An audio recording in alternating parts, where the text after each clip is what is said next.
আমরাও দেখেছি বিগত 17 বছর এই দেশের আলেমদেরকে ঘরে থাকতে দেওয়া হয় নাই। الحمد لله نحمده ونستعينه ونستغفره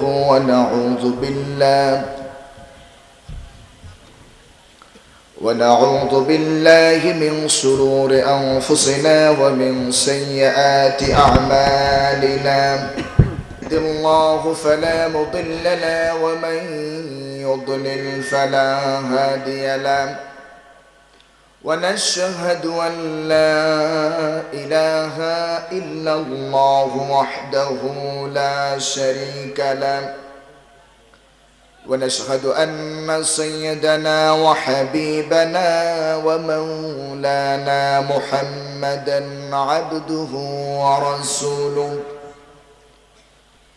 الذي أرسله بالحق بشيرا ونذيرا وداعيا إلى الله بإذنه وسراجا منيرا فقد قال الله تعالى في كلامه المجيد وفرقانه الحميد زبان كل سبعي قرون أعوذ بالله من الشيطان الرجيم بسم الله الرحمن الرحيم إن الله وملائكته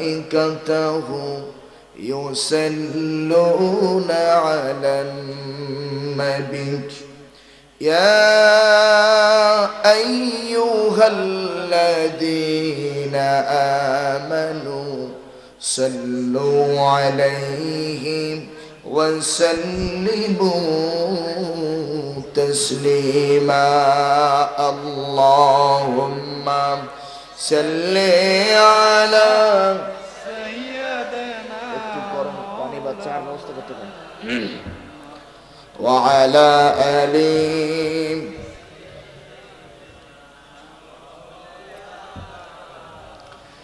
জবান খুলে মুহাব্বতের সাথে জোরে সোরে পড়ে আল্লাহুম্মা সাল্লি আলা সাইয়্যিদিনা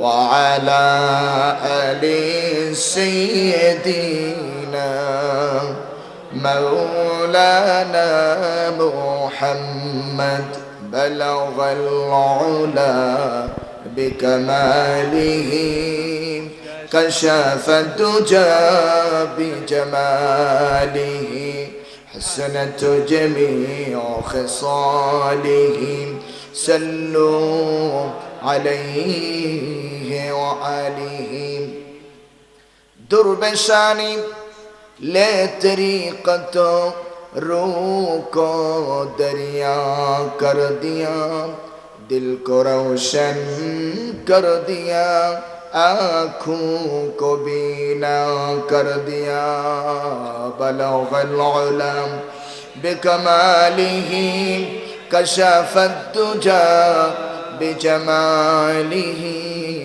हसनत जमीअ खिसालिही सल्लु अलैहि व आलिही मुझे कुछ मिले या न मिले मोहम्मद मिले यानी ओ सही जिसे अल्लाह मिले बलगल उला बिकमालिही कशफत दुजा बिजमालिही حسنت جميع خصاله صلوا عليه وآله لا إله إلا الله جرسل لا إله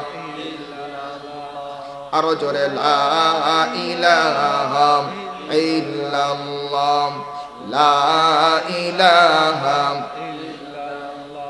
আরো জোরে লা ইলাহা ইল্লাল্লাহ লা ইলাহা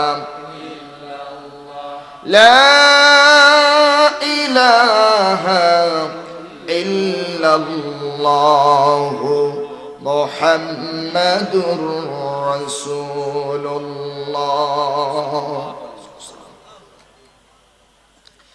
গৌরস্থান গজালিয়া দিঘি দরবার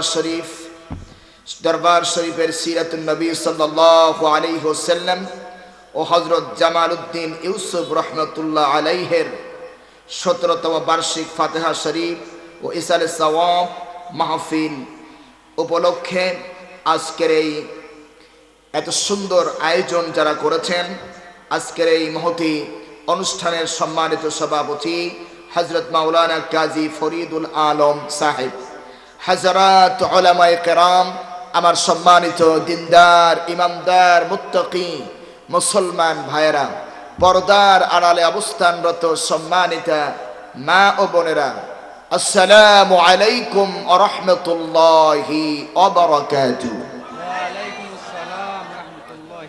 মহান আল্লাহ সুবহানাহু ওয়া তাআলার দরবারে লাখ কোটি শুকরিয়া আদায় করছি যে আল্লাহ সুবহানাহু ওয়া তাআলা পবিত্র শাবান মাসে পবিত্র রজনীতে আল্লাহ পাকের কোরআন থেকে কথা শোনার, কথা বলার যে সুন্দর একটি পরিবেশ আল্লাহ পাক সৃষ্টি করেছেন, সে মহান রব্বুল আলামিনের দরবারে আমরা শুকরিয়া আদায় করছি। আমরা সকলে পড়ছি আলহামদুলিল্লাহ। আরো জোরে সোরে মোহাব্বতের সাথে প্রাণ উজাড় করে একযোগে সবাই পড়ি আলহামদুলিল্লাহ। জোরে সোরে বলি রব্বানা লাকাল হামদ হামদান কাসীরান তাইয়িবান মুবারাকান ফীহ ইয়া রাব্বি লাকাল হামদু কামা ইয়ানবাগি লিজালালি ওয়াজহিকা ওয়া আযীম সুলতানিক। আমরা মহান রব্বুল আলামিনের শেখানো ভাষা দিয়ে তার শুকরিয়া আদায় করতে যে পেরেছি, সেজন্য আরেকবার বলছি আলহামদুলিল্লাহ। আমি দেখতে পাচ্ছি রাস্তায় অনেক ভাইয়েরা দাঁড়িয়ে আছেন। যদি আপনারা কোরআনের মাহফিলে এসে থাকেন, কোরআন শোনার যদি ইচ্ছা থাকে, তাহলে আমি বলবো দয়া করে আপনারা মাহফিল প্যান্ডেলের মধ্যে এসে দয়া করে বসে পড়ুন। আমি এই মাঠে আরো অনেকবার এসেছি, কখনোই ভালো একটি পরিবেশে আপনাদেরকে নিয়ে কোরআন হাদিসের কথা বলার মতো ইতিপূর্বে পাই নাই। সবসময় খুবই গভীর রাত্রে আমাকে উঠানো হতো। আলহামদুলিল্লাহ আজকে মোটামুটি একটা পর্যায়ে এসেছি। আলহামদুলিল্লাহ আপনাদেরও শোনার আগ্রহ আছে তো ইনশাল্লাহ? যে থাকে তাহলে আপনারা একটু কাছাকাছি আসেন। মাঝখানে যে ফাঁকা জায়গাগুলি আছে এগুলো আর রাখবেন না, এখানে শয়তান এসে বসে আমাদেরকে ডিস্টার্ব করতে পারে। আপনারা দয়া করে সবাই কাছাকাছি আসুন। আর দাঁড়ানো ভাইয়ারা, রাস্তায় যারা দাঁড়িয়ে আছেন, দয়া করে মাহফিল প্যান্ডেলের মধ্যে আসেন। আমি ওই কেচ্ছা কাহিনী আজগই বলা কোনো বক্তা নই, আলোচক নই।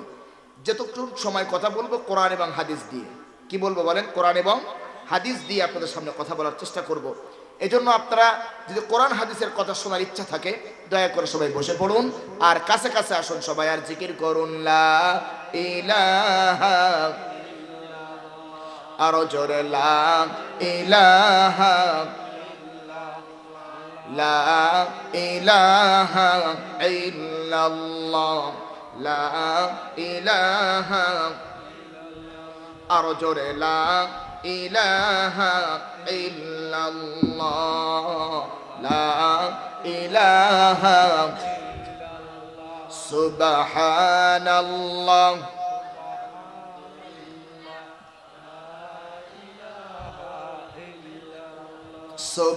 সুবহানাল্লাহ, আলহামদুলিল্লাহ, লা ইলাহা,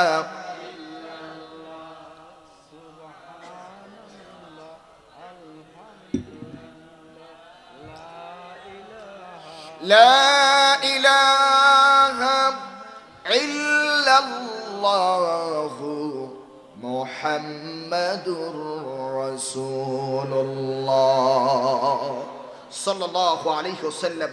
কথা বলবো কোরআন ও হাদিসের আলোকে যে বিষয়টির উপরে, সেটি হচ্ছে জালেমের শেষ পরিণতি।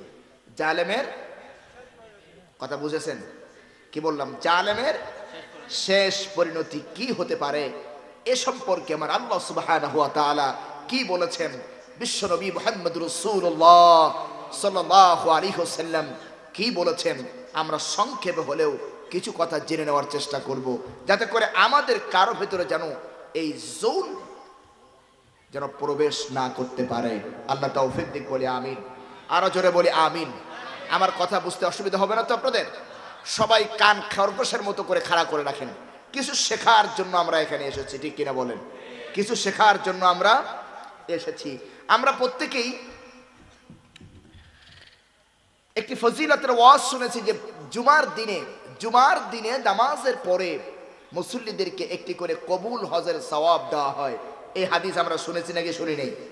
কথা বলেন না, শুনেছি নাকি শুনি নাই? হ্যাঁ শুনেছি। কিন্তু এই কবুল হজের সওয়াব কাকে দেওয়া হবে? সব মুসল্লিদেরকে? কথা বলেন না, কাকে দেওয়া হবে এই বিষয়টি ক্লিয়ার নয়। আজকে শুনুন,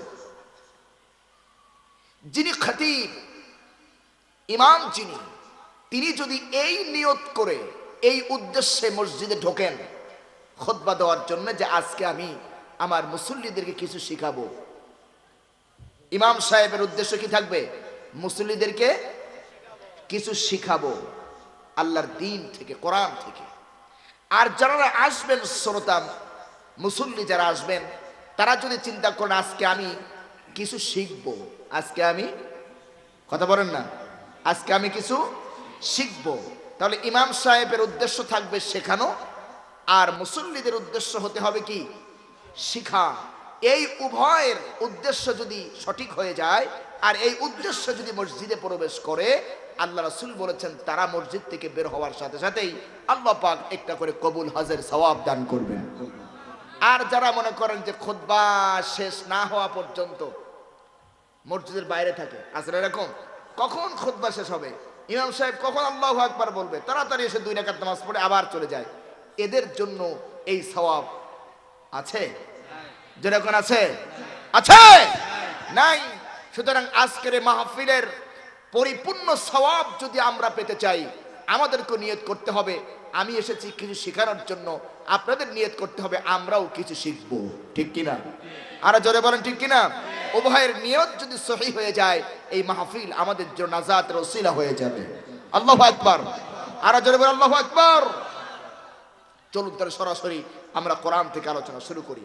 আমার সাথে সবাই জবান খুলে পড়েন, আউযু বিল্লাহি মিনাশ শাইতানির রাজীম, বিসমিল্লাহির রহমানির রহিম। বিতাড়িত মরদুদ শয়তানের ওয়াসওয়াসা থেকে আল্লাহ পাকের কাছে পানাহ চাই। পরম করুণাময় আল্লাহ পাকের নামে শুরু করছি। ওয়ামা যালামাহুমুল্লাহু ওয়ালাকিন কানু আনফুসাহুম ইয়াযলিমুন। সাদাকাল্লাহুল আযীম। জুলমের ব্যাপারে আল্লাহ আরো বলেছেন, ইন্নাশ শিরকা লা যুলমুন আযীম। নিশ্চয়ই যারা শিরক করেছে তারা বিরাট জুলম করেছে। যারা নফসের উপরে অত্যাচার করেছে তারা জুলম করেছে। আসলেই এই যে জালিম কাদেরকে বলা হয়, কারা জালিম? আমরা মনে করি যারা সরকারে থাকে, ক্ষমতায় থাকে, জনগণের উপরে অত্যাচার করে কেবল তারাই বোধহয় জালিম। না, কেবলমাত্র তারা জালিম নয়, তারা তো জালিম অবশ্যই, কিন্তু খালি জালিমের একটা শ্রেণী নয়, জালিমের শ্রেণী হচ্ছে 3টা। কয়টা? বড় জালিম কয় শ্রেণীর? জালিম কয় প্রকার? 3 প্রকার জালিম আমাদের সমাজে আছে, আমাদের রাষ্ট্রে আছে, এই পৃথিবীতে আছে। যারা বলেন ঠিক কিনা? ইসলাম আমাদেরকে জানিয়েছে 3 শ্রেণীর জালিম।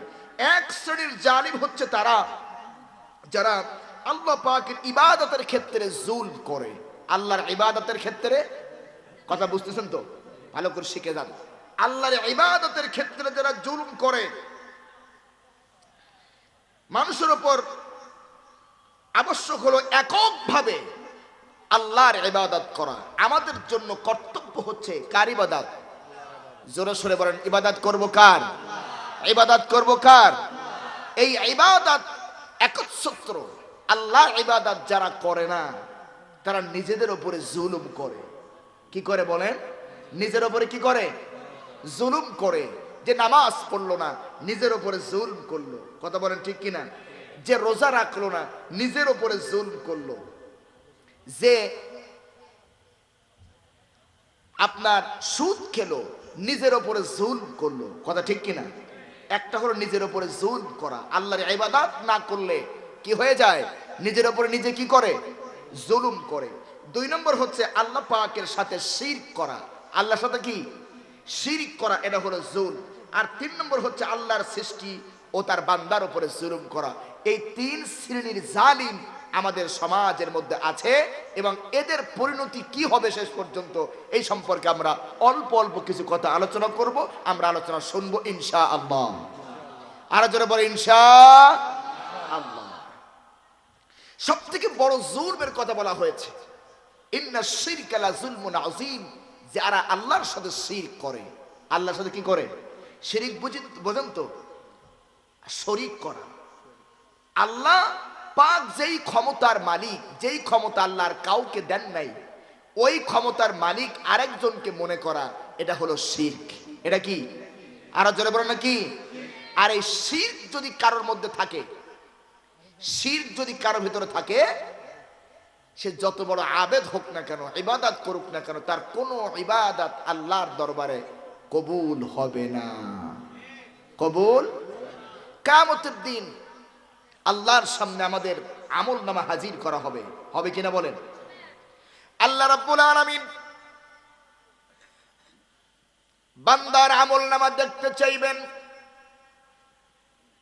আল্লাহ পাকের আদালতে আপনার আমার আমল নামা যখন হাজির করা হবে, ওই আমল নামার ভেতরে আল্লাহ রাব্বুল আলামিন তালাশ করে দেখবেন যদি কোনো জুলম আছে কিনা, শিরক আছে কিনা। কোন শিরক যদি ওই আমল নামার মধ্যে থাকে, হাবাআম মানসুরা, ধুলি কণার মতো আমল নামাটা আল্লাহ উড়াইয়া দিবে। নাউযুবিল্লাহ। যেরকম নাউযুবিল্লাহ। এর একটা দৃষ্টান্ত দেখেন। আপনি কোনো মেহমানকে দাওয়াত করেছেন, বাড়িতে কোনো মেহমানকে আপনি দাওয়াত করেছেন, মেহমানের জন্য অনেক খাবার আপনি টেবিলে প্রস্তুত করেছেন। আমার কথা বুঝেন। আমি হাক ডাক মেরে ওয়াজ করা মানুষ নই, এসছি কিছু শেখানোর জন্য, শিক্ষামূলক কিছু কথা বলবো ইনশাআল্লাহ।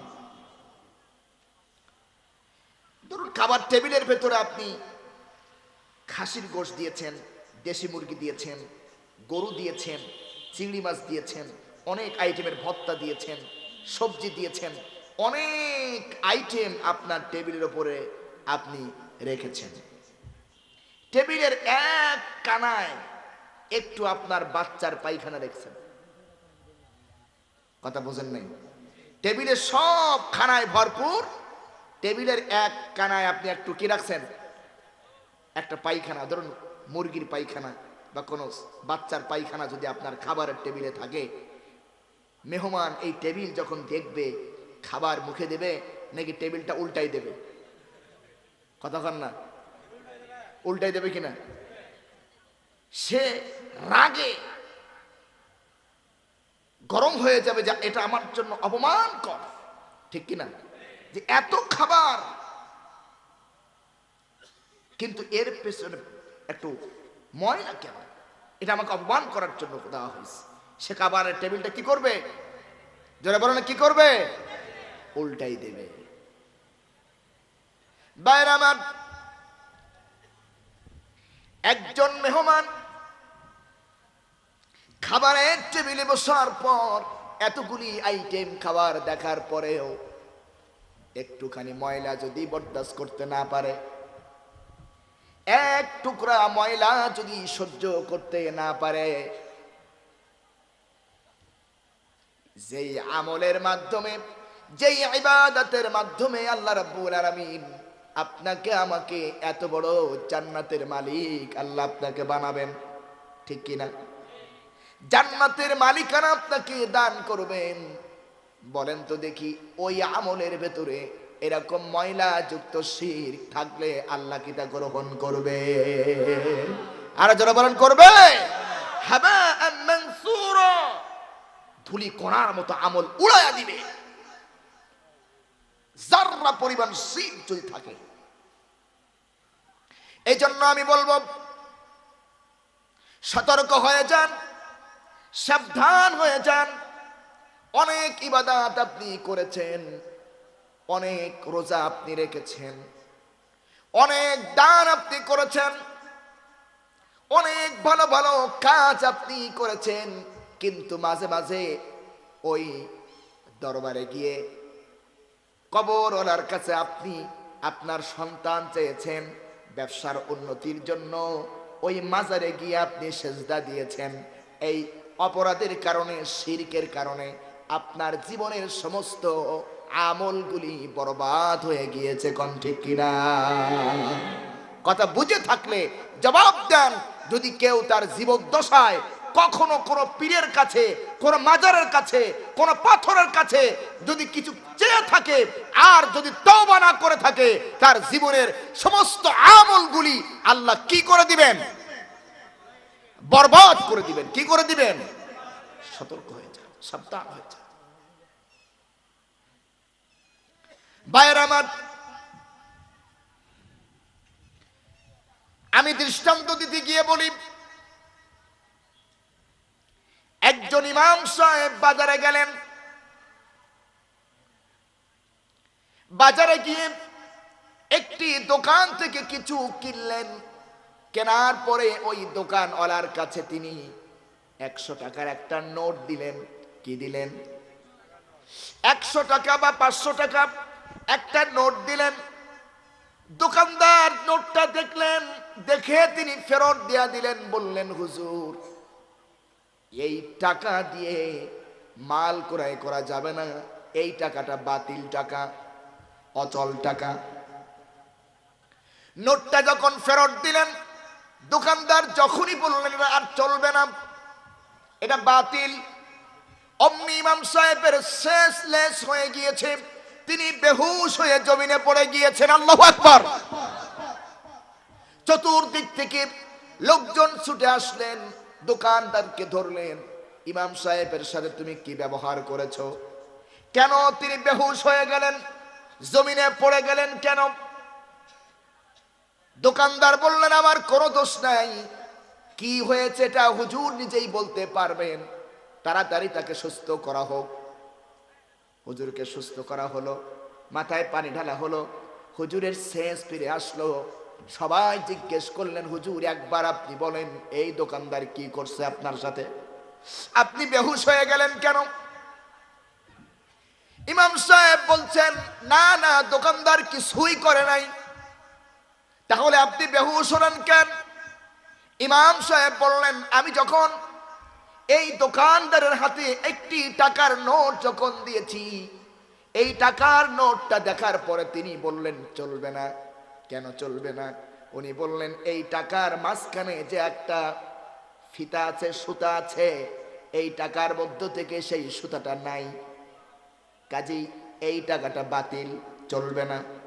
এই কথা যখনই দোকানদার বলেছেন, আমার তখন চিন্তা হলো, আমার তখন মাথার মধ্যে এই চিন্তা আসলো, কিয়ামতের দিন আল্লাহর সামনে যখন আমার আমলনামাটা যখন হাজির করা হবে, আর ওই আমলনামা আল্লাহ পাক যদি এই কথা বলেন, বান্দা তুমি যে আমল করেছো ওই আমলের বিনিময়ে জান্নাত পাওয়ার মতো নয়, তোমার আমলটা বাতিল, তোমার আমলটা বাতিল বলে আল্লাহ যদি এরকম দোকানদারের মতো আমার আমলটা যদি ছুঁড়ে ফেলে দেয়, আমার আমলটা যদি বাতিল হয়ে যায়, তাহলে ওই কিয়ামতের কঠিন মুসিবতের দিনে আমার অবস্থা কি হবে?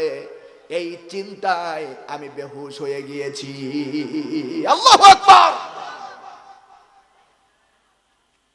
সুতরাং সতর্ক থাকতে হবে, সাবধান থাকতে হবে। আমরা আলেমদেরকে ভালোবাসবো, আউলিয়ায়ে কেরামদেরকে মহব্বত করব, ভালোবাসবো, কিন্তু কোনো কিছু চাওয়ার দরকার হলে কার কাছে চাইবো বলেন? আরো জোরে বলেন। আমরা দৈনিক 5 বার আল্লাহর সামনে আমরা সেজদা দেই, সুন্নাত নামাজ পড়ি, নফল পড়ি, ওয়াজিব পড়ি, ফরজ পড়ি। প্রত্যেকটি রাকাতের মধ্যেই আমরা ওয়াদা করেছি, ইয়্যাকা না'বুদু ওয়া ইয়্যাকা নাস্তাঈন। পড়েন সবাই, ইয়্যাকা না'বুদু ওয়া ইয়্যাকা নাস্তাঈন। প্রতিদিন প্রতি নামাজের প্রত্যেকটা রাকাতেই আমরা ওয়াদা করি, আল্লাহ ইবাদত করব তোমার, আর সাহায্য চাইব তোমার কাছে। সাহায্য কার কাছে? যারা বলেন কার কাছে? আপনি বিপদে পড়েছেন, সাহায্য চাইবেন কার কাছে? সন্তান হয় না, কার কাছে চাইবেন? ব্যবসায় লস হচ্ছে, কার কাছে সাহায্য চাইবেন? স্ত্রী কথা শোনে না, কার কাছে বলবেন? আমরা ওয়াদাবদ্ধ, আল্লাহ জীবনে কোনো বিপদ যদি আসে, মুসিবত আসে, সঙ্গে সঙ্গে তোমার কাছে আমরা সাহায্য চাইব। এই ওয়াদা আমরা প্রতিদিন আমরা আল্লাহর কাছে করি। কিন্তু যখন আল্লাহর কাছে ওয়াদা করার পরে যখন মাজারে গিয়ে, কবরে গিয়ে যখন কিছু চাই, আমার আল্লাহ রাগ হয় নাকি হয় না? আরো জোরে বলেন। সেই জন্য আল্লাহ বলেন, ইন্নাশ শিরকা লাযুলমুন আযীম। সব থেকে বড় জুলুম হলো আল্লাহর সাথে শিরিক করা। তাহলে জীবনের সকল সমস্যার সমাধান করবেন কে? আরো জোরে বলেন। এটা ইয়াকিন তৈরি করুন অন্তরে, যে আমার বিপদ মুসিবত যত কঠিন হোক না কেন, আমার আল্লাহ আমার জন্য যথেষ্ট। এই জন্য আল্লাহর সাথে শিরক করা যাবে। মাজারে যাবেন, কবরের কাছে গিয়ে আপনি দোয়া করবেন, ওই কবরওয়ালার জন্য মাগফিরাত চাইবেন, কিন্তু কখনোই মনের ভুলে যেন কবরওয়ালার কাছে কিছু চাইেন না। যাবেন যাবেন যাবেন কার কাছে? যাবেন কার কাছে? আল্লাহর কাছে। খবরদার, তাহলে কিন্তু কিয়ামতের দিন আপনার আমল সব বরবাদ হয়ে যাবে। কষ্ট হচ্ছে? কষ্ট হচ্ছে? আমল সব বরবাদ হয়ে যাবে, নামাজ, রোজা, হজ, যাকাত সব নষ্ট হয়ে যাবে। আচ্ছা, এক বালতি দুধের মধ্যে শিরিক কত মারাত্মক খারাপ দেখেন। এক বালতি দুধ, এর মধ্যে যদি 1 ফোঁটা গরুর চনা পড়ে, চনা বলেন তো, পেশাব আর কি, এটা যদি পড়ে, দুধ কি আর দুধ থাকবে? খাওয়া যাবে? নষ্ট হয়ে যাবে কিনা? এক বালতি দুধ যদি 1 ফোঁটা গরুর প্রসাব যদি পুরা বালতির দুধ নষ্ট করে দিতে পারে, আপনার আমার 60, 70, 80 বছরের সব আমল একটা শিরকে নষ্ট করে দেওয়ার জন্য যথেষ্ট। আল্লাহ বরদাস্ত করে না। আল্লাহর সাথে শরীক করাকে কি করেন না? কি করেন না? আরো দৃষ্টান্ত দিলে ভালোভাবে বুঝবেন। আপনি যখন কোন নারীকে বিয়ে করলেন, নিজের স্ত্রী হিসাবে গ্রহণ করলেন, ওই স্ত্রীর সুন্দর হাসিটা আপনার জন্য, সুন্দর কথাটা আপনার জন্য, সুন্দর চাহনিটা আপনার জন্য, সুন্দর হাঁটাটাও আপনার জন্য। জোরে কোন ঠিক কিনা? আর জোরে বলেন। এখন যদি আপনার স্ত্রী যদি এই সুন্দর হাসিটা আপনাকে না দিয়া যদি অন্য কোনো পুরুষকে দেয়, সুন্দর চাহনিটা আপনার দিকে না দিয়া যদি অন্য পুরুষের দিকে দেয়, আপনি কি মানবেন? কথা কোন? মেনে নিবেন? এটা যেমন করে আপনি মেনে নিতে পারেন না, একজন নারী বিয়ের মাধ্যমে যদি তার সুন্দর হাসি, সারা জীবনের সুন্দর হাসিটা তোমাকেই দেওয়া লাগে, সারা জীবনের সুন্দর চাহনিটা যদি তোমাকে দেওয়া লাগে, ওই আকাশ আর জমিন যিনি সৃষ্টি করেছেন তোমার জন্য, তোমার জীবনের সব কিছু তার জন্য দিতে হবে। ঠিক কিনা? নিজের নফসের উপরে যারা জুলম করেন তারা কি জালিম। নিজের নফসের উপরে কেমনে জুলুম করলেন? ফজরের আজান হলো, মসজিদের থেকে মুয়াজ্জিন সাহেব ডাক দিলেন, হাইয়া আলাস সালাহ,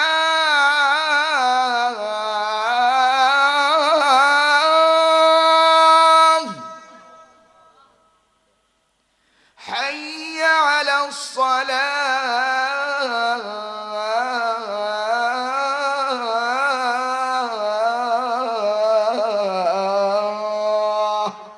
আসো নামাজের দিকে। মুয়াজ্জিন ডাক দিলেন। এখন আপনি ঘুমায় আছেন, আপনি কিসে আছেন? কিসে আছেন? মুয়াজ্জিন ডাক দিলেন, হাইয়া আলাল ফালাহ,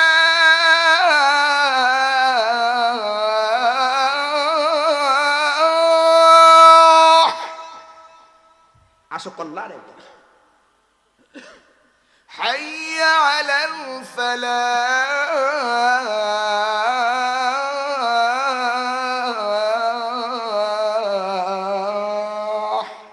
আসো কল্যাণের দিকে। আপনি ঘুমাচ্ছেন। এই যে মুয়াজ্জিনের ডাকে সাড়া দিলেন না, ঘুমের মধ্যে কাটিয়ে দিলেন, অথবা ব্যবসার মধ্যে কাটালেন, অথবা কোনো কৃষি কাজের মধ্যে আপনি কাটিয়ে দিলেন, আল্লাহর ডাকে আপনি সাড়া দিলেন না, আল্লাহর গোলামিতে আপনি অংশীদার হলেন না, নামাজ আদায় করলেন না। এই নামাজ আদায় না করার কারণে আপনি আপনার এই শরীরটাকে জাহান্নামের জন্য প্রস্তুত করলেন। জোরে বলেন ঠিক কিনা? এই যে আপনার শরীরটা আল্লাহ বানিয়েছেন জান্নাতের জন্য, কিসের জন্য? কিসের জন্য? আল্লাহ তৈরি করলেন জান্নাতের জন্য, আর আপনি বানাচ্ছেন জাহান্নামের জন্য। কতক্ষণ ঠিক কিনা? আপনি নিজের উপরে জুলুম করলেন, নিজের জায়গা জাহান্নামে করে নিলেন। সুদ খালেন, নিজের জায়গা জাহান্নামে করে নিলেন। ঘুষ খাইলেন, নিজের জায়গা জাহান্নামে করে নিলেন। অন্যের জমিন দখল করলেন, নিজের জায়গা জাহান্নামে করলেন। মানে নিজের ওপরেই নিজে জুলুম করেছেন। ঠিক কিনা? এই যে মাহে রমজান আসছে, আমার সমাজের অনেক যুবক আছে রোজার মাসে রোজা পালন করেন না, হোটেলের পর্দা লাগায়া ভেতরে গিয়া খায়। আবার অনেক মুসলমান হোটেলওয়ালা আছেন, পর্দা লাগায়া ভেতরে ভেতরে ব্যবসা করেন। উভয় নিজের উপরে জুলুম করেছে। ঠিক কিনা? যে রোজা রাখলো না সে যেমন করে নিজের উপরে জুলুম করলো, আবার রোজা রাখার পরেও আরেকজন মানুষকে খাওয়ালো রোজার মাসে দিনের বেলায়, সেও নিজের উপরে জুলুম করলো। মানে তার জায়গা জাহান্নামে করে নিল। জোরে বলেন ঠিক কিনা? এই জন্য জালিম শুধু সরকার প্রধান হয় না, আমরাও জালিম। ঠিক কিনা? ইবাদত যে না করে, আল্লাহর সামনে সিজদা যে না দেয়, আল্লাহর গোলামি যে না করে, সে নিজের উপরে জুলম করেছে, নিজেকে জাহান্নামে জায়গা করে নিয়েছে। ধরে বলেন ঠিক কিনা? সুতরাং এই জুলম করা যাবে, এই জালিম হওয়া যাবে। জোরে বলে আমার ভাইয়েরা,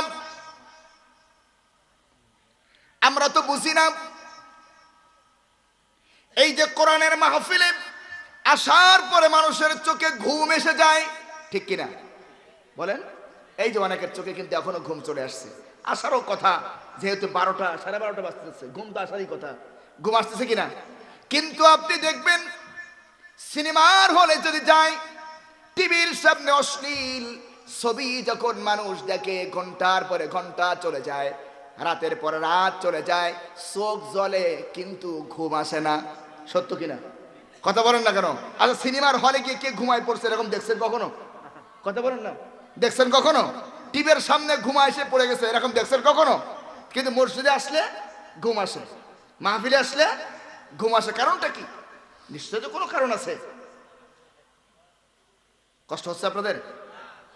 কারণ হলো, একজন মানুষ যখন কোরআনের মাহফিলে যখন আসবে অথবা মসজিদে যেখানে ভালো কথা হবে, আল্লাহর কথা হবে, নবীর কথা যেখানে হয়, সেখানে মানুষ যখন আসে তখন আত্মা খোরাক পায়, রূহ তখন খাবার পায়। যেরকম আল্লাহু আকবার। কারণ এই বডি জ্ঞান ভিত্তিক, বিজ্ঞান ভিত্তিক কিছু কথা শুনে যান। এই যে 3.5 হাত বডি, এটা মাটি দিয়ে আল্লাহ তৈরি করেছেন। সেই জন্য এই বডির খাবার আল্লাহ মাটি থেকে তৈরি করেছেন।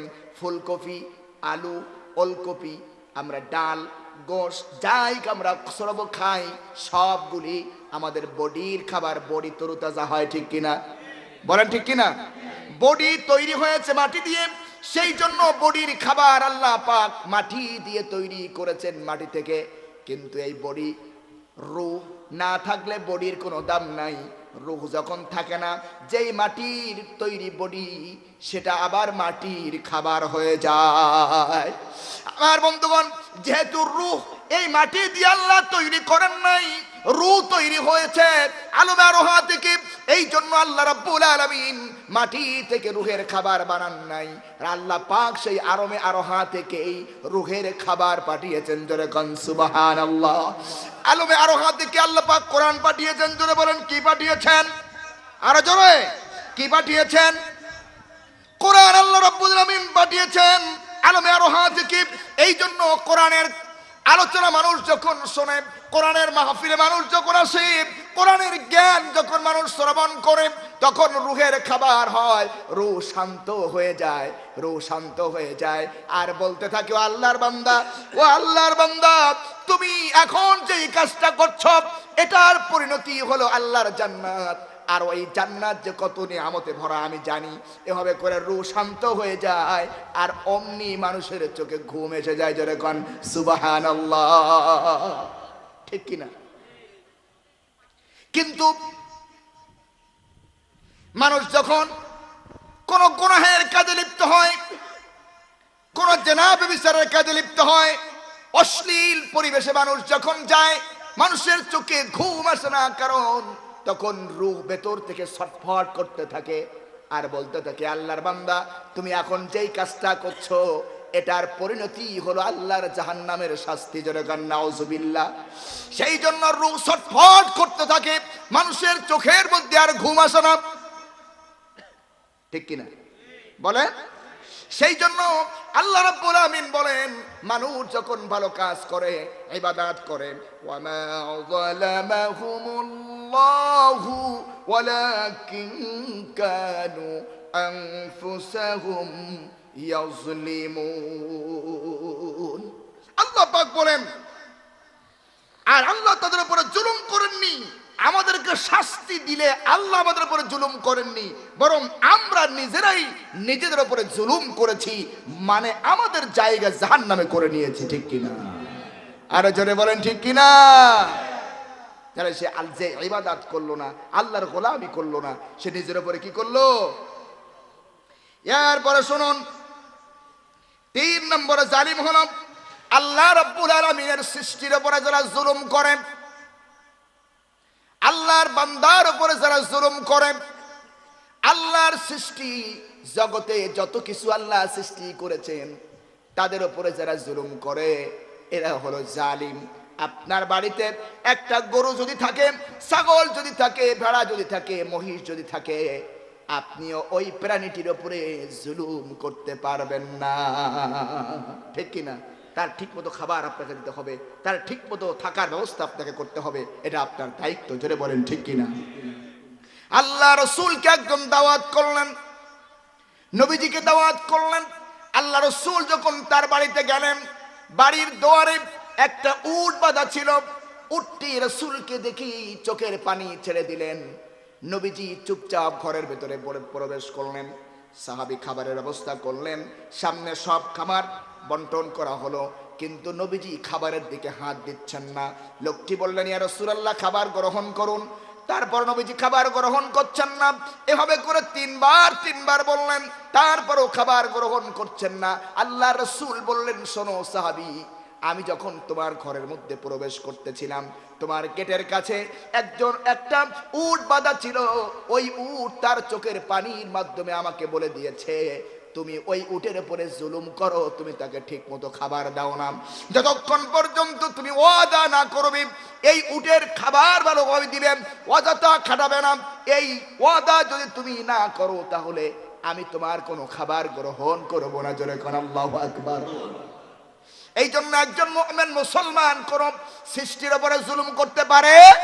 ওয়াদাতে একটা গাছ কাটতে পারে না, মানুষের উপরে আক্রমণ করতে পারে না, মানুষের উপরে মানুষকে হত্যা করতে পারে না, মানুষকে গালি দিতে পারে না, কারণ ওই লোকটি জানে আমি একজন আল্লাহর গোলাম। জোরে বলেন ঠিক কিনা? আল্লাহর গোলাম যারা, তারা কখনো মানুষকে কষ্ট দিতে পারে পারে পারে না। আমার ভাইয়ারা, আর যারা জালিম যারা হয় তাদের শেষ পরিণতি কখনো ভালো, জালিমের শেষ পরিণতি কখনো ভালো হয়? ভালো হয়? কষ্ট পাচ্ছেন আপনারা? কষ্ট পাচ্ছেন? ভাইরা আমার, আল্লাহ রাসূল যখন কোরআনের দাওয়াত দিলেন, এই কোরআনের দাওয়াত যারা বরদাস্ত করতে পারে নাই, আবু জাহাল, উতবা, সাইবা, মুগিরা, তারা সবাই মিলে আমার রাসূলের উপরে অত্যাচার করেছে, অবিচার করেছে। কথা বলেন ঠিক কিনা? করছে কিনা? নবীজি নামাজ পড়তে দাঁড়িয়েছেন, গলায় ফাঁস দিয়ে নবীজিকে টানা হেসরা করা হয়েছে, আমার রাসূলকে ঘর থেকে বের করে দেওয়া হয়েছে, দেশ থেকে তাড়িয়ে দেওয়া হয়েছে। যারা রাসূলের উপরে জুলুম করেছে, অত্যাচার করেছে, অবিচার করেছে, তাদের শেষ পরিণতি ভালো হয়েছে নাকি খারাপ? যারা বলেন না কি হয়েছে? কেমন খারাপ হলো? আল্লাহ রাসূল যেদিন মক্কা থেকে বের হয়ে আসছেন, বারবার কাবার দিকে তাকাচ্ছিলেন আর বলতেছিলেন, রে কাবা, অনেক আশা ছিল তোর কাছে আমি থাকবো, তোরে খেদমত করব, কিন্তু নিষ্ঠুর সন্তানেরা তোর কাছে আমারে থাকতে দিল না। নবীজি করন্দনরত অবস্থায় মক্কা থেকে বের হয়ে গেলেন, মদিনায় চলে গেলেন। মদিনায় যাওয়ার পর নিরাপদ ইসলাম পালন করছেন, এটাও বরদাস্ত করতে পারল না। সাহাবায়ে কেরাম নিজের মাতৃভূমি ছেড়ে দিয়ে মদিনায় গিয়ে আশ্রয় নিয়ে এক আল্লাহর ইবাদত করছে, ওই কাফেরগুলি এটাও বরদাস্ত করতে পারল না। সেজন্য তারা কি করলো?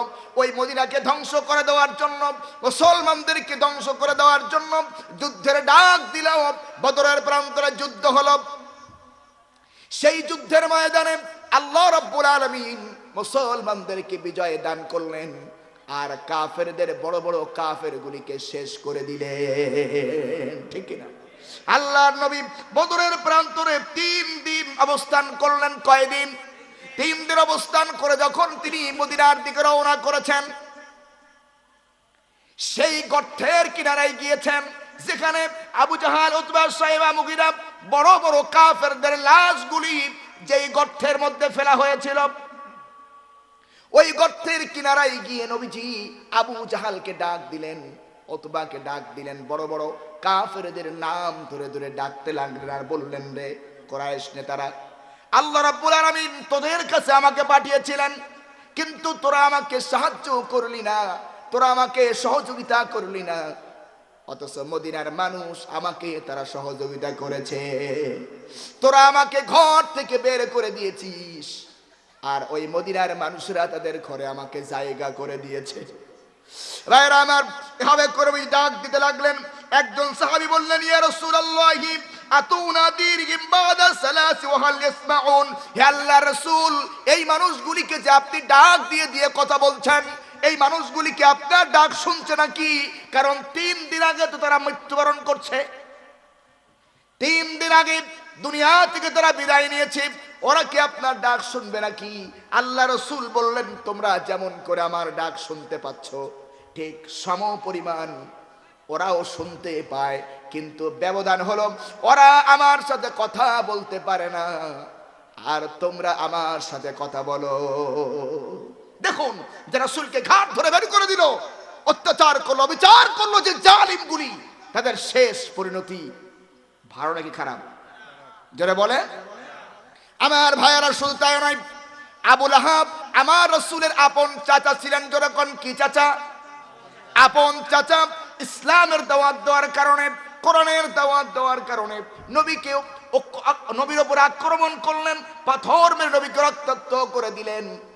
বদরের প্রান্তরে যখন কাফেরদের পরাজয় হলো, ইসলামের বিজয় হলো, ওই আবুল আহাব সহ্য করতে পারলো না। সে 3-4 দিনের পরেই দুনিয়া থেকে পচা গলা অবস্থায় এসে দুনিয়া থেকে বিদায় নিল। এমন দুর্গন্ধ ছড়ালো, এলাকার মানুষ টিকতে পারে না। তার ছেলেরা ময়লা আবর্জনা পরিষ্কার করার যে সমস্ত মানুষ আছে, লেট্রিন যারা পরিষ্কার করেন, যাদেরকে আমরা মেতর বলি, এদেরকে ডেকে এনে তার লাশটা ঘর থেকে পায়ে দড়ি দিয়ে টেনে টেনে বের করলেন। টেনে টেনে বের করে এক দূরে গর্তের মধ্যে নিক্ষেপ করলেন। এখন তো দুর্গন্ধ যাবে না, গর্ত যতক্ষণ পর্যন্ত বন্ধ না করা হবে। সেই জন্য আবুল আহাবের ছেলেরা দূরে থেকে দাঁড়িয়ে দাঁড়িয়ে পাথর মেরে মেরে গর্তের মুখ বন্ধ করলেন। আল্লাহ রাব্বুল আলামিন জানিয়ে দিলেন, রে আবুল আহাব, আমার রাসূলকে তুই পাথর মেরেছিস, আমার রাসূলকে রক্তাক্ত করেছিস, আজকে দেখ তোর ছেলেরাই তোরে পাথর মারে। ঠিক কিনা, ঠিক কিনা? এই জন্য জালিমের শেষ পরিণতি কখনো ভালো হয়? জোরে বলেন। আমরাও দেখেছি বিগত 17 বছর এই দেশের আলেমদেরকে ঘরে থাকতে দেওয়া হয় নাই। আরো জোরে বলেন ঠিক কিনা? আলেমদেরকে ঘরে থাকতে দেওয়া হয় নাই। দিনের পর দিন, রাতের পর রাত, মাসের পরে মাস এলাকা ছাড়তে হয়েছে। জোরে কোন ঠিক কিনা? ঘরে থাকতে পারে নাই। আজ সেই জালেমদের পরিণতি দেখুন। আজ আলেমরা বুক ফুলায় ঘুরছে, আর সেই জালেমরাই দেশ থেকে পালিয়েছে। জোরে কোন ঠিক কিনা? আরো জোরে বলেন ঠিক কিনা? এটাই হচ্ছে জালেমের পরিণতি। সুতরাং আমরা স্পষ্ট করে বলবো, স্বৈরাচার থেকে শিক্ষা নাও। আলেমদের সাথে বেয়াদবি করার কারণে, কোরআনের সাথে বেয়াদবি করার কারণে ওদের পরিণতি যেমন হয়েছে, আগামীতে যদি কেউ এই রকম কাজ আবার করে, ওর থেকে আরো কঠিন পরিণতি ভোগ করা লাগবে। ঠিক কিনা, ঠিক কিনা? আমি আজ আপনাদের কাছে জিজ্ঞাসা করতে চাই, সাতকানিয়া লোহাগড়ার মানুষ, ইসলাম প্রিয় মানুষ, আপনাদের কাছ থেকে কথা নিতে চাই। কথার জবাব দিন। আবার বাংলার জমিনে এমন কোন জালেম আসুক, ক্ষমতার মস্তদে বসুক, এটা কি আপনারা চান? আপনারা কি চান? এখন থেকে আমাদেরকে অঙ্গীকার করতে হবে, বাংলার মস্তদে আর কোন জালেম নয়, স্বৈরাচার নয়। বাংলার মস্তদে আমরা এখন ইসলাম আর কোরআন দেখতে চাই। কারা কারা 2 হাত তুলে আল্লাহকে দেখান।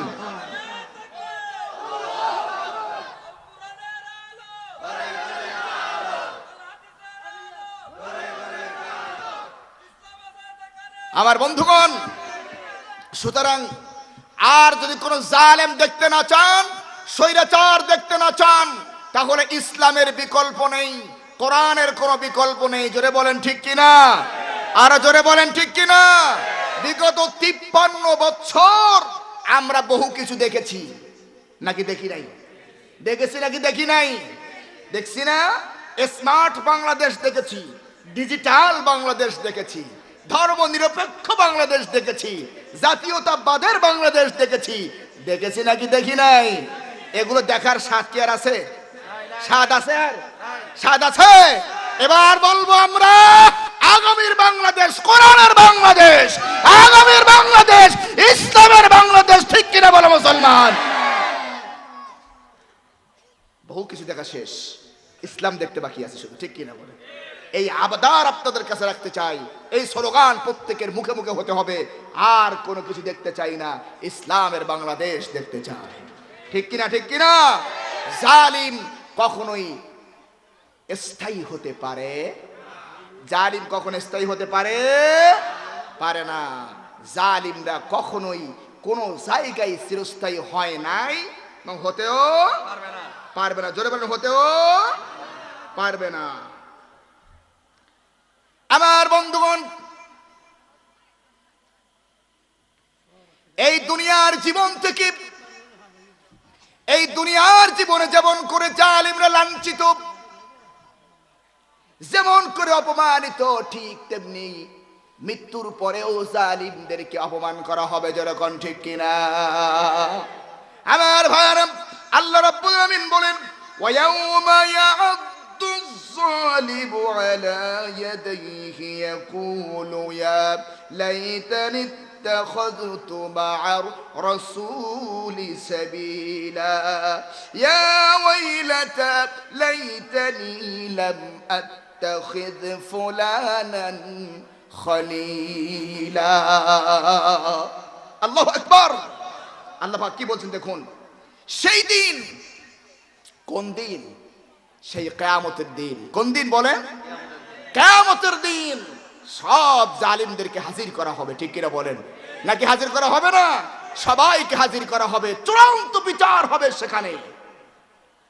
দুনিয়ার জীবনে একবার ফাঁসি দিলে কিছুই হবে না, ঠিক কিনা? বিগত জালিমরা যে হত্যাকাণ্ড চালিয়েছে, যে জুলম করেছে, একবার ফাঁসি দিলে কখনো হবে না। একজন জালিমের ঘাড়ে হাজার হাজার মৃত্যুদণ্ড চেপে আছে। কথা কোন ঠিক কিনা? বলেন ঠিক কিনা?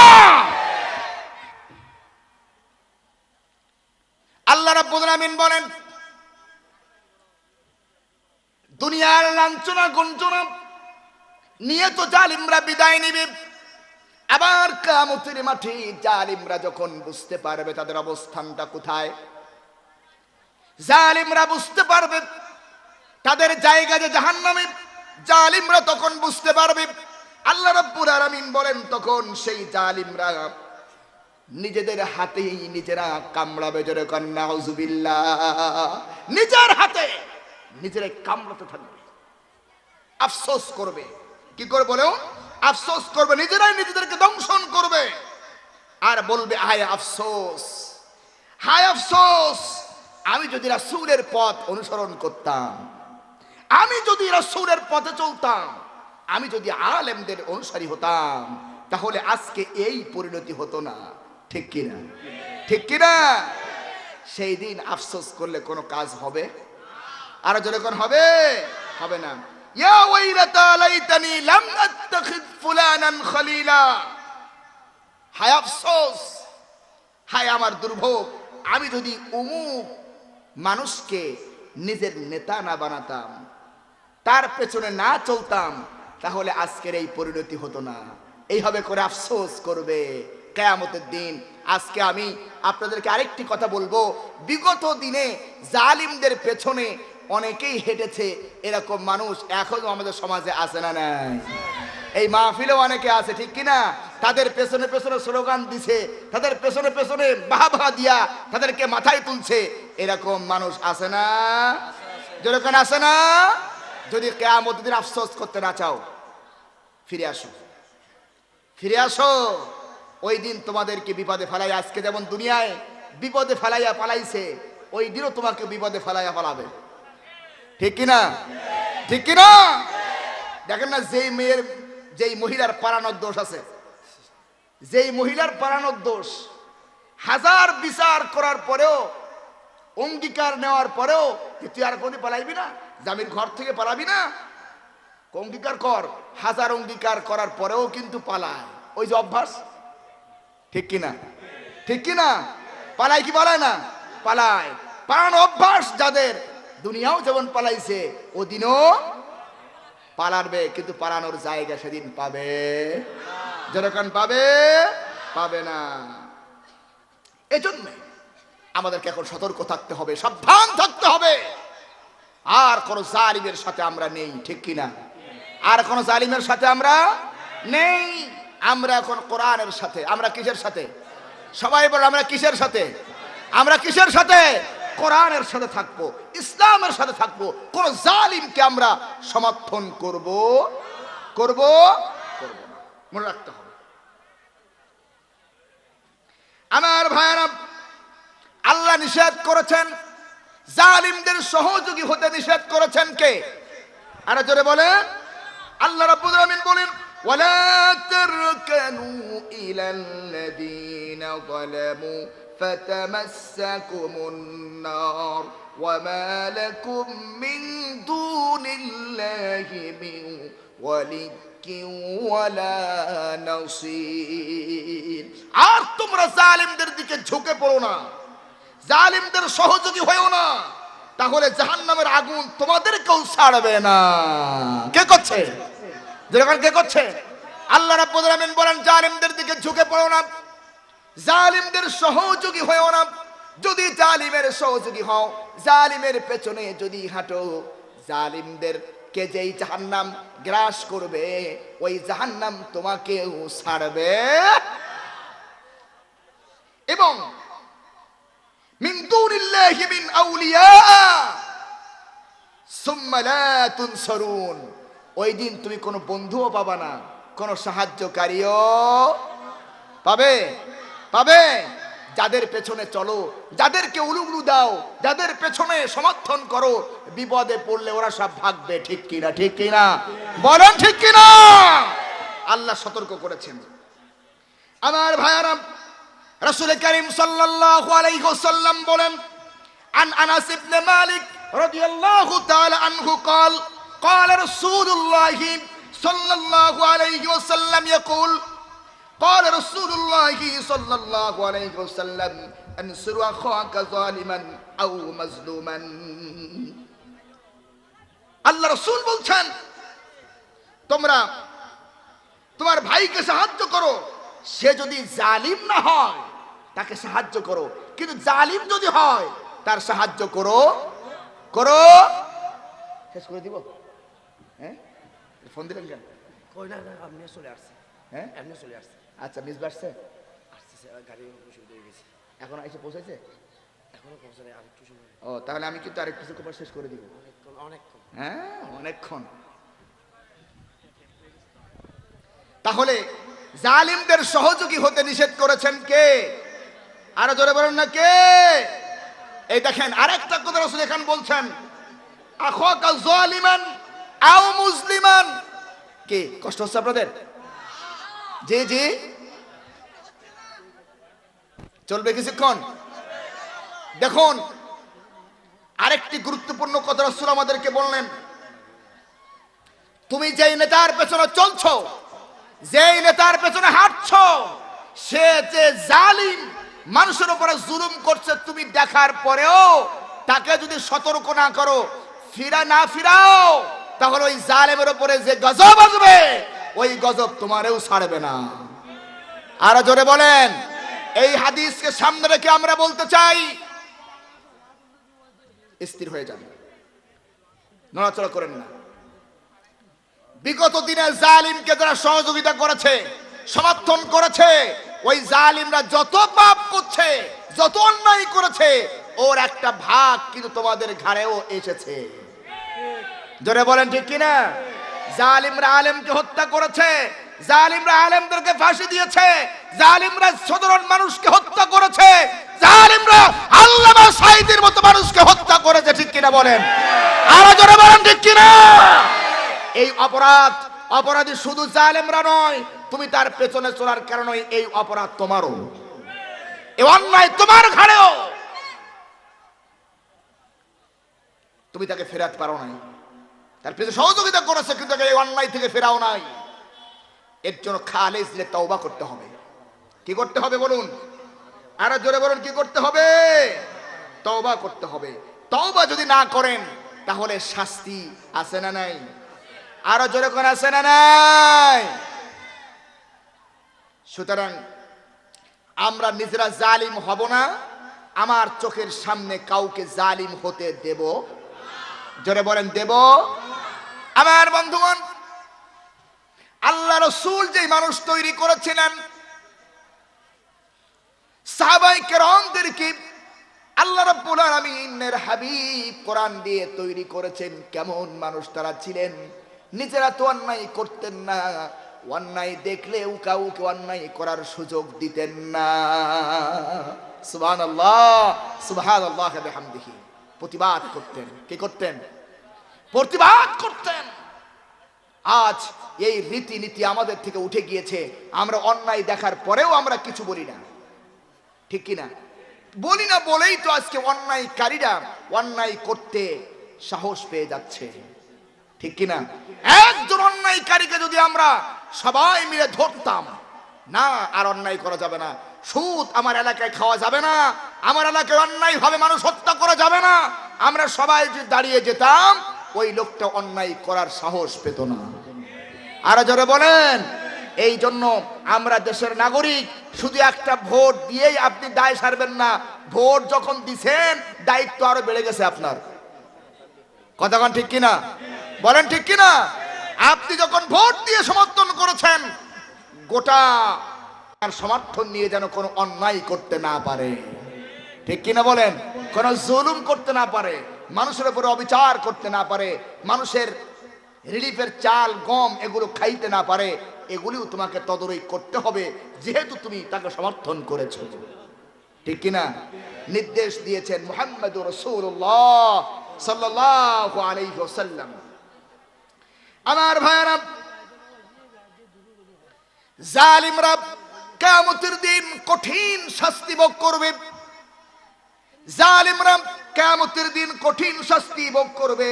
আল্লাহ রাব্বুল আলামিন হাবিব বলেন, ক্বালা রাসূলুল্লাহ সাল্লাল্লাহু আলাইহি ওয়াসাল্লাম, আশাদ্দুন নাসি আযাবান ইয়াউমাল কিয়ামাতি ইমামুন জাইর। আল্লাহ রাসূল বলেন, জালিম শাসক কিয়ামতের দিন কঠিনতম আযাবের মধ্যে গ্রেফতার হয়ে যাবে। আমার ভাইরা, দুনিয়ার আদালত থেকে জালিমরা পার পেয়ে যেতে পারে, দুনিয়ার আদালত থেকে জালিমরা জামিন পেয়ে যেতে পারে, কিন্তু এই জালিমদের আবার চূড়ান্ত বিচার হবে হাসরের ময়দানে। জোরে বলেন ঠিক কিনা? জালিমের চূড়ান্ত বিচার কোথায়? কথা বলেন, কোথায় হবে? আল্লাহ পাক হাসরের ময়দানে বিচার কার্যক্রম করবেন, আদালত বসাবেন। এমনি এমনি না, কারণ দুনিয়ায় টাকার জোরে আইনের ফাঁক ফকর দিয়ে পার পাওয়া যাবে, কিন্তু আল্লাহর আদালতে কোন জালিমরা ছাড় পাবে? ছাড় পাবে? পাবে না। কেছে বসে শেষ করে যাবো, দোয়া করবো। বসেন বসেন, আর কি একটা বাজতে যাচ্ছে, আর কি দোয়া করবো ইনশাআল্লাহ। দোয়া করে যাবেন তো সবাই? দাঁড়ানো ভাইরা বসো। মনে করতেছেন সারা রাত? না, সারা রাত হবে না। আমরা ইনশাআল্লাহ কিছুক্ষণ পরে দোয়া করব, কারণ সারা রাত ধরে মাহফিল করার কোনো বৈধতা নাই। এখন নামাজ পড়েছি আমরা এশারের, আমরা ফজরের নামাজ আবার জামাতের সাথে পড়তে যাই। ঠিক কিনা বলেন? মাহফিলের কারণে যেন কারো নামাজে ডিস্টার্ব না হয়। শেষ করবো ইনশাআল্লাহ।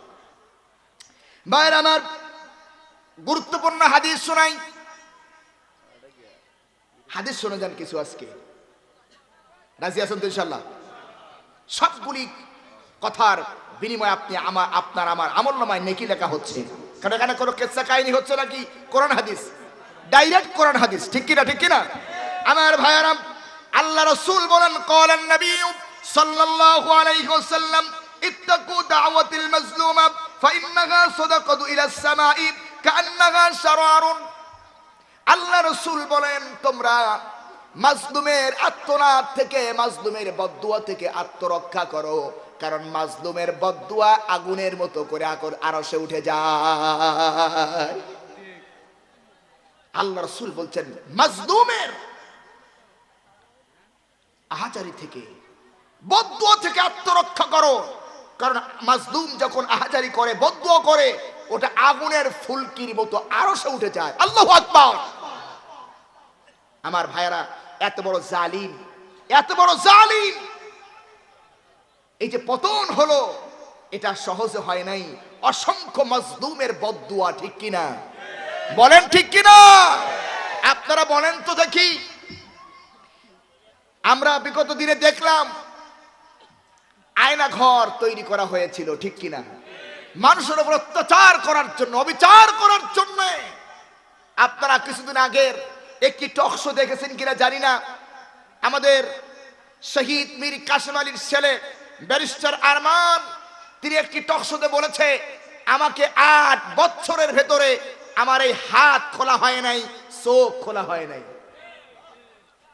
পিঠ মোড়া দিয়ে হাত বাঁধা হয়েছে, চোখ বেঁধে রাখা হয়েছে, যদি একটু ওয়ালের গায়ে হেলাম দিতে গিয়েছি আমাকে লাথি মেরে ফেলে দেওয়া হয়েছে। 8 বছর একটা মানুষকে ঘুমাতে দেওয়া হয় নাই, শুইতে দেওয়া হয় নাই, পিঠ মোড়া দিয়ে চোখ বেঁধে ফেলে রাখা হয়েছে। কি জুলম করা হয়েছে! কতক্ষণ ঠিক কিনা? আল্লাহর আরশ কেঁপে উঠেছে। ঠিক কিনা? বলেন ঠিক কিনা? আল্লাহর আরশ কেঁপে উঠেছে।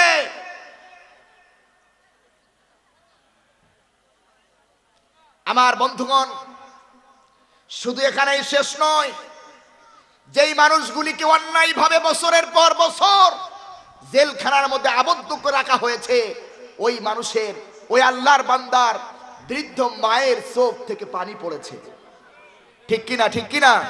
বৃদ্ধ বাবার চোখ দিয়ে পানি পড়েছে, তার স্ত্রীর চোখ দিয়ে পানি পড়েছে, ছোট্ট ছোট্ট কচি কচি বাচ্চাদের চোখ দিয়ে পানি পড়েছে। এই পানিগুলি আমার আল্লাহর কাছে আগুনের ফুলকি হয়ে গিয়েছে। আরো জোরে বলেন ঠিক কিনা? এই সমস্ত মাজলুমের চোখের পানি, আর্তনাদ আর বদদুয়ার কারণেই এই জালিম থেকে আল্লাহ পাক আমাদেরকে মুক্ত করেছেন। জোরে কোন ঠিক কিনা? মুক্ত করেছেন। সুতরাং কারো পরে জুলম করবেন না। মাজলুমের চোখের পানি অত্যন্ত বিষাক্ত, ঠিক কিনা? খুবই বিষাক্ত। এটি যার উপরে পড়বে সে ধ্বংস হয়ে যাবে। সে কি হয়ে যাবে? কি হয়ে যাবে? ধ্বংস হয়ে যাবে। এবার শুনুন, রাসূল আরো বলছেন, قال رسول الله صلى الله عليه وسلم يقول من شد مع ظالما ليعذبه وهو يعلم أنه ظالما فقد خرج من الإسلام। আল্লাহ রাসূল কি সুন্দর কথা বললেন, কান লাগিয়ে শুনুন।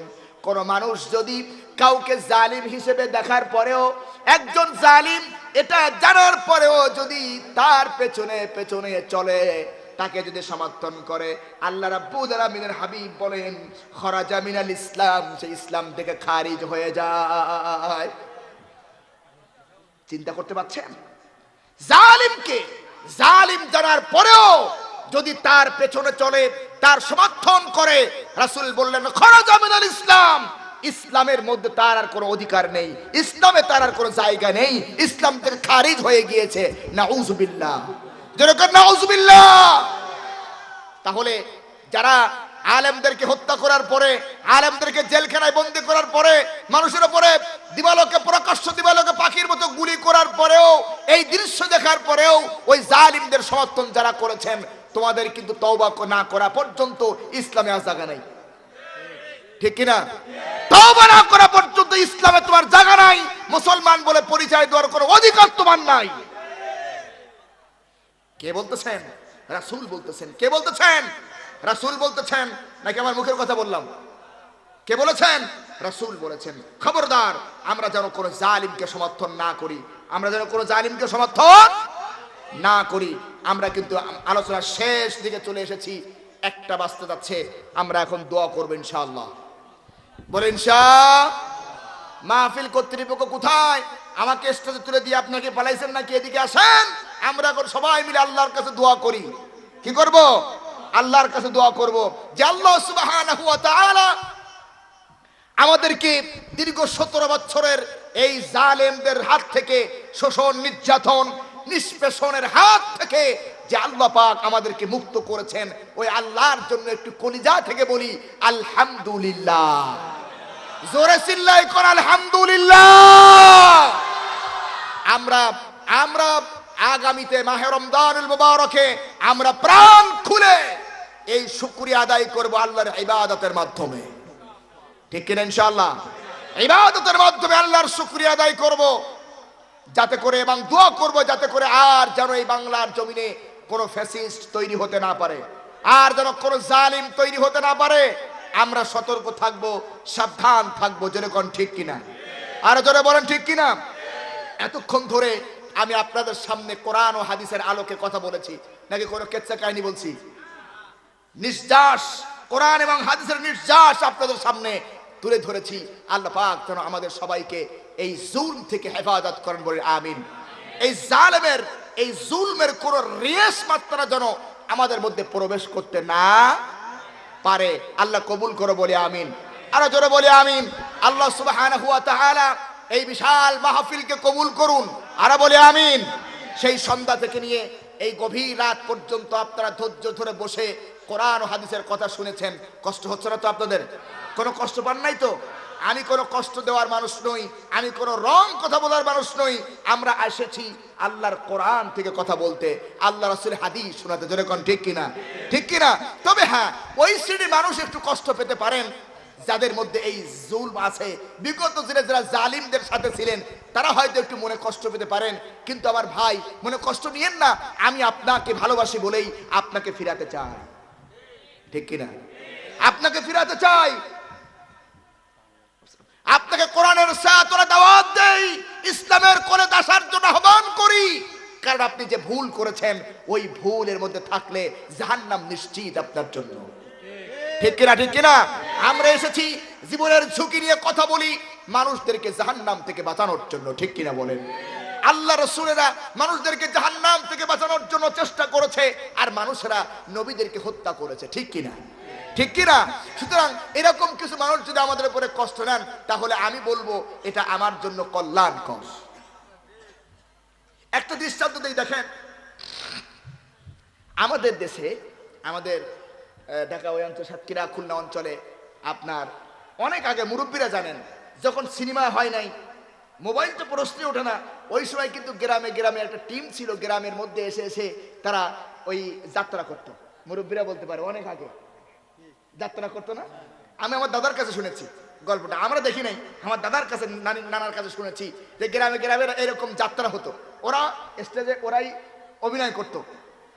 তা আমাদের দেশে সব থেকে একটা জনপ্রিয় যাত্রা ছিল আপনার হচ্ছে এই নবাব সিরাজউদ্দৌলা।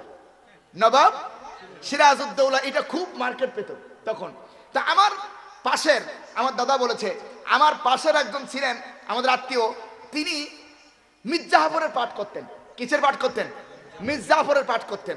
তো উনি যখন অভিনয় শুরু করতেন স্টেজে, অভিনয় করার আগে উনি শ্রোতাদের উদ্দেশ্যে বলতেন, আমি তোমাদের সকলের কাছে অনুরোধ করি দয়া করে তোমরা কেউ জুতা মারবা না।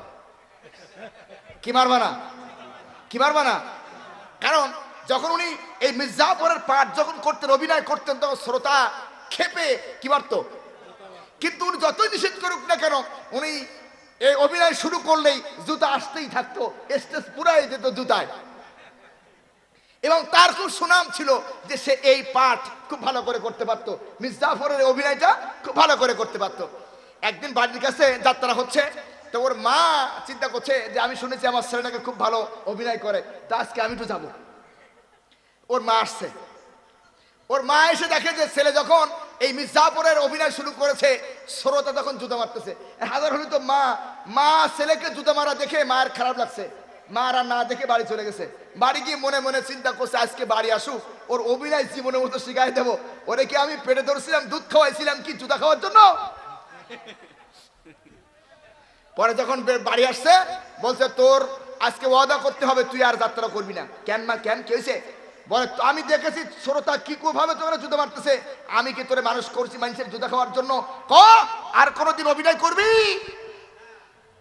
ও তখন বলছে, খেয়াল করেন, ও তখন বলছে মা এটা তো ভালো, এটা তো আরো প্রশংসনীয়, কারণ আমি যে অভিনয়টা ঠিকঠাক মতো করতে পারছি সেই জন্য তো প্রতিক্রিয়া আসছে, জুতা আসছে, ঠিক কিনা?